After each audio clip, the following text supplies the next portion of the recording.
જય માતાજી મિત્રો, જય દાદા દ્વારકાથી, જય માં ભવાની. કેમ છો બધા? મજામાં ને? મિત્રો, સંધ્યાનો સમય છે અને વાડી વિસ્તાર છે. મિત્રો, મનુષ્ય અવતાર ભગવાને આપ્યો ને ત્યારે ખરેખર આપણે મનુષ્ય અવતારની અંદર વિચાર કરીએ ને, અને પ્રકૃતિની ગોદમાં આપણે જ્યારે હોય ને, જ્યારે આપણે ઈશ્વર અને ભગવાનની જે તાજી થતી હોય, આહલાદ વાતાવરણ હોય, સંધ્યાનો સમય હોય, અને થોડીક ક્ષણો માણસ પોતે પોતાનું જીવનથી માંડીને બધું ભૂલી જાય અને થોડીક વાર ભગવાનને મનોમન વાત કરે ને, અને થોડીક પ્રકૃતિમાં જવાનો પ્રયત્ન કરે ને, તો મિત્રો માણસને ખબર પડે કે ખરેખર જીવન શું છે. માણસના જીવનની અંદર મિત્રો વાત કરીએ ને, તો પ્રકૃતિનો પ્રેમ સિવાય કશું જ નથી. એમ થોડા ક્ષણ પોતાની જાતિ, પોતાનો સમાજ, ઊંચ નીચ, આવા જે વ્યવહારિક જે બધી વસ્તુઓ આપણા જીવનની અંદર અહીંથી સર્જન થાય છે, એ બધાને નામ મળે છે, એ બધાને એક કોર મૂકી ફક્ત માનવ, ભગવાન અને પ્રકૃતિ, અને જ્યારે ત્રણેયને આપણે લક્ષ્યમાં રાખીને મિત્રો થોડી વાર વાત કરીએ, થોડીક વાર ભગવાનને મનોમન વાત કરીએ ને, ત્યારે ખરેખર મંદ મંદ શીતળ જે વાયરો હોય ને, એ ખરેખર તમને કંઈક કહેતો હોય ને એવું લાગે. જીવન ભગવાને અમૂલ્ય આપ્યું છે, પણ અમૂલ્યતા આપણને કંઈક સમજાવતો હોય ને એવું લાગે. આપણા જીવનની અંદર શું મેળવું, શું નથી મેળવું, એની દોડધામની અંદર આપણે મિથ્યા વસ્તુની અંદર આપણે જે ફસાઈ અને આપણું જીવન જે આખું ખલાસ થઈ જાય છે. પણ સંધ્યાનો સમય હોય અને પ્રકૃતિ છે ને સોળે કળાએ ખીલી હોય, પંખી ઉડી અને પોતાના માળે જતું હોય, માણસ પોતાના ઘરે જતો હોય, ચકલી પોતાના માળામાં જતી હોય, એકદમ ચીચી થઈ અને સ્વર બધો જાણે કંઈક પોતપોતાના પરિવારને કંઈક કહેતો હોય. સમગ્ર વાતાવરણ એવું હોય ને કે જે વાતાવરણ તમને જિંદગીની કિંમત સમજાવતું હોય. તમને માણસ થઈને આવ્યા છો અને તમે શું મેળવું, શું નથી મેળવું એ બાદ કરતા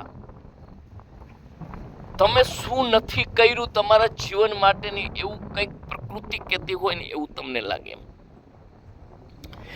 તમારો જીવનનો ધ્યેય સમજાવતી હોય એવું લાગે.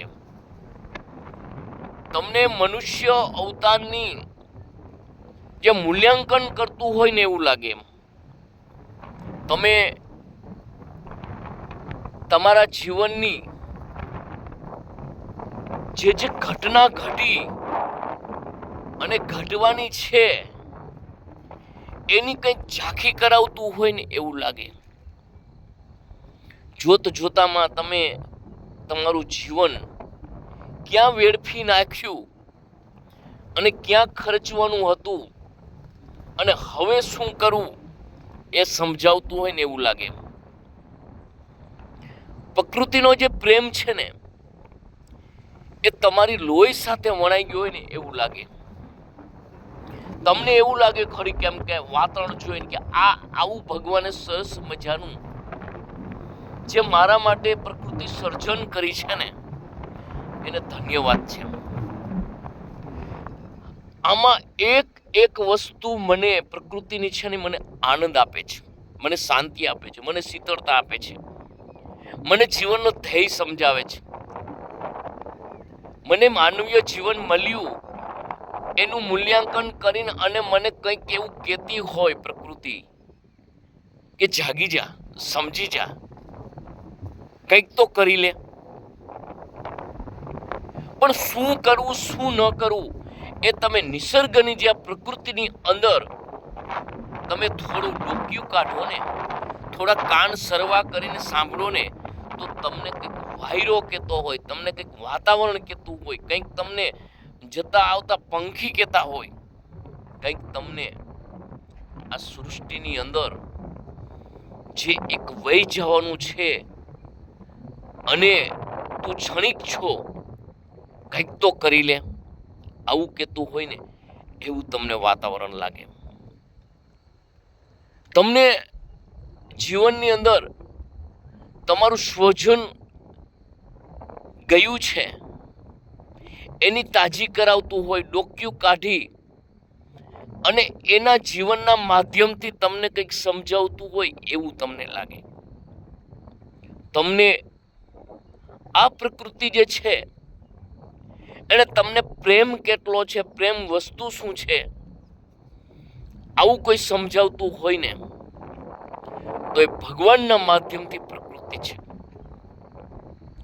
હર કોઈ વસ્તુ, હર કોઈ ચીજ મને જે મજા માણવા માટે જે પ્રકૃતિએ ઉત્પન્ન કરી છે અને જે મને આપી છે એને મેં નોંધ નથી લીધી એવું સમજાવતું હોય ને એ પ્રકૃતિ લાગે. પ્રકૃતિનો પ્રેમ છે ને અનહદ છે. કદાચ ને મને એવું લાગે છે કે ભગવાન નું મા પછીનું બીજું સ્વરૂપ હોય ને તો એ આપણી આ પ્રકૃતિ છે, જે મને અનહદ પ્રેમ કરી અને ડોક્યું કાઢી અને આ તારું માનવીય જીવન મળ્યું છે, તું મારા ખોડે આવું સરસ જીવન જીવે છે, તો આને કંઈક કરી લે, એવું કહેતું હોય એવું લાગે. માણસ આજે તમે જુઓ, આમ પંખી જાય છે, પંખી આજે પોતાના માળાને શોધે છે, માળામાં જાય છે, એને બચ્ચા છે, એ બચ્ચાના માટે પોતા ભૂખ્યું હોય ચાંચમાં લઈ અને બચ્ચાને ખવડાવતું હોય. એને ક્યાં કમાઈને આપવાના છે? અને સાંજ પડીએ પ્રકૃતિની પ્રેમને સાંભળવા માટે કદાચ ને પંખી એના માળામાંથી કાન સરવા કરી અને સાંભળતું હોય ને એવું દ્રશ્ય તમને દેખાય. મિત્રો, જીવનમાં આપણે જે મેળવી છે ને એને મેળવ્યું ન કહેવાય, એ તો કરવું પડે જીવનમાં.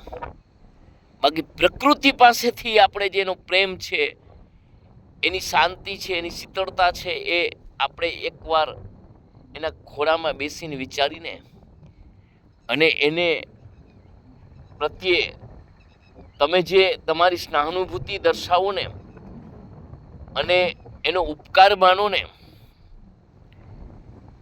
ત્યારે અંદરથી તમને એમ લાગે કે આપણા માતા પિતા આ સૃષ્ટિમાં ન હોય અને કેમ માતા પિતા આશીર્વાદ આપતા હોય ને એવું લાગે. મિત્રો, પ્રકૃતિ છે ને એનો જે પ્રેમ છે ને એ સર્વ પ્રત્યે સમાન છે. પશુ પંખી જીવ માત્ર દયાને પાત્ર. કેટલે ભગવાનની અદ્ભુત ભાવ અને પ્રેમ માણસ માથે છે. અને આ જ પ્રકૃતિમાં જે ઉત્પન્ન કરેલી વસ્તુને આપણે સાધન તરીકે આપણે ખત્મ કરીએ છીએ. પશુ પંખી પતંગિયા, જળચર, વાયુચર, આ બધા જ જીવો જે છે એ કંઈ ને કંઈ મને ઉપયોગી છે, છતાં મારા જીવન માટે કંઈક એની જે અહીંયા અવતરણ છે એ મારા જીવન માટે છે એવું ન સમજતા આજે હું ને તમે એને એક વસ્તુ તરીકે વાપરતા થઈ ગયા. આપણે માણસનું મૂલ્ય ભૂલી ગયા. એ આપણને આ પ્રકૃતિ સમજાવે છે કે પ્રકૃતિ એ જે છે ને એક ભગવાનની અનોખી ભેટ છે માણસને. મિત્રો, પ્રકૃતિ પ્રત્યે પ્રેમ રાખજો. પ્રકૃતિને આપણે સહાયરૂપ ન થાય તો પણ પ્રકૃતિ જ્યારે આપણે બગડે છે, પ્રકૃતિનું વાતાવરણ જ્યારે બગડે છે, એના જવાબદાર આપણે છીએ. આપણી ભાવિ પેઢીને આ ભગવાનની અનમોલ ભેટ, જે કોઈ પણ મૂલ્ય વગર આપણને એમનેમ આપતું રહેલું છે, અને આપણે સમજીએ, વિચારીએ, ઉપયોગી થઈએ અને આ પ્રકૃતિની ભગવાને જે આપણને ભેટ આપી એને આપણે સારી રીતે જાળવી રાખીએ અને પ્રકૃતિના ખોળાની અંદર ભગવાન દાદા દ્વારકાધીશ બધાને એની જે મીઠાશ છે એ સદાને આપતો રહે એવી આપ સૌ મિત્રોને જય માતાજી, જય દાદા દ્વારકાધીશ, જય માં ભવાની.